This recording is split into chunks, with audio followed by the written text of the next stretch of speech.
Mediapart le 1er novembre dernier. Le 10 novembre à Paris, nous dirons stop à l'islamophobie.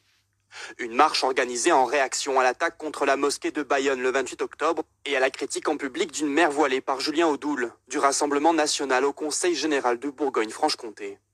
Mais au cœur de ce débat, ce passage. Depuis des années, les actes qui visent les musulmans s'intensifient, qu'il s'agisse de projets ou de lois liberticides, d'agressions physiques de femmes portant le foulard, d'attaques contre des mosquées ou des imams.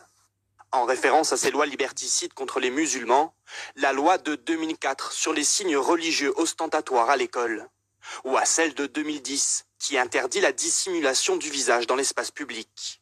Une critique de la laïcité assumée par le CCIF.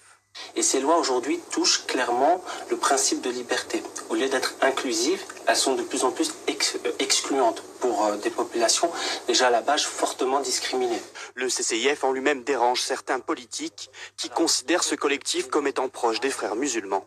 Le CCIF donne très souvent la parole et soutient des prédicateurs qui, alors là, sont encore plus radicaux, sont plutôt dans la mouvance salafiste, on va dire, et tiennent parfois des propos très problématiques contre les femmes, contre les juifs. Point de départ de cette manifestation, Saint-Denis, direction la gare du Nord à Paris. Les organisateurs s'attendent à plusieurs milliers de participants.